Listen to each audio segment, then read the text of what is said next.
I currently live in Bara. I arrived in Bara in 2014 and I went through very, very difficult circumstances with my whole family.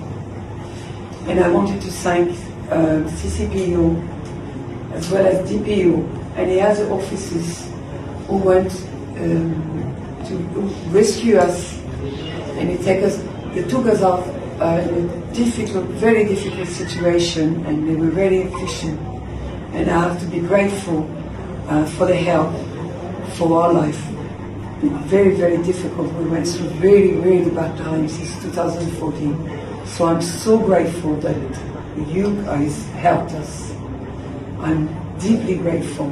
फ्रांसीसी खातून जिस शोहर का France में सहारा बनी, इसी ने पाकिस्तान लाकर कैदी बना दिया। खातून को मोहब्बत की हिजरत के नतीजे में शुरू होने वाली 12 साल कैद से रिहाई मिल गई। तफसीलात के मुताबिक खातून के पाकिस्तान आने और इसके बाद बदलने वाले हालात के जबर की निशानदही करती एक ऐसी तस्वीर सोशल मीडिया पर वायरल हुई है, जिसपे नजर आने वाला फर्क सिर्फ 2 मुख्तलिफ जमानों का नहीं, बल्कि एक हंसती खेलती जिंदगी के उजड़ और एक तारीख कैद खाने में बदलने की दास्तान है। दाएं जानब पेरिस के एफल टावर के साए तले खड़ी एक पुरकशिश पुरअतमाद फ्रांसीसी दोशीज़ा है, जबकि बाएं जानब इसी औरत का हाल है जो पाकिस्तान के जिला खैबर के एक कच्चे मकान से 12 साल बदतरीन तशद्दुद और कैद के बाद बाजियाब करवाई गई है। मोहब्बत के नाम पर हिजरत करने वाली इस बदकिस्मत खातून का नाम सल्वी यास्मीना है। बताया गया है कि 54 साल फ्रांसीसी खातून सल्वी यास्मीना कभी फ्रांस में अपने पाकिस्तानी शोहर का मजबूत सहारा थी। उन्होंने अपने जीवन साथी की हर मुमकिन माली मदद की, खानदान को संभाला और मोहब्बत पर अंधा भरोसा करते हुए 2014 में अपने बच्चों के साथ पाकिस्तान के इलाके बाड़ा जिला खैबर मुंतकिल हो गई। लेकिन जैसे ही उन्होंने पाकिस्तान की धरती पर कदम रखा, इनकी जिंदगी एक ऐसे भयानक कैद खाने में बदल गई जहाँ से चीखें भी बाहर नहीं निकलती थी। सल्वी यास्मीना का कहना है कि गुज़िश्ता 12 बरसों से घर से बाहर निकलने की जरा सी भी इजाजत नहीं थी। किसी से बात करने, मिलने या फोन इस्तेमाल करने तक की आजादी इनसे छीन ली गई थी। वो कहती हैं कि जुल्म की इंतहा सिर्फ इन तक महदूद नहीं थी, बल्कि इनके मासूम बच्चों और बिलखुसूस बेटी को भी रोजाना शदीद जिस्मानी और ज़हनी तशद्दुद का निशाना बनाया जाता रहा। मालूम हुआ है कि कई बरस इसी खामोशी और सिसकते हुए गुजर गए, जिसके बाद इस खानदान के लिए आजादी की नई सुबह तलू हुई। इस संबंध में पुलिस हुकाम ने बताया है कि फॉरेन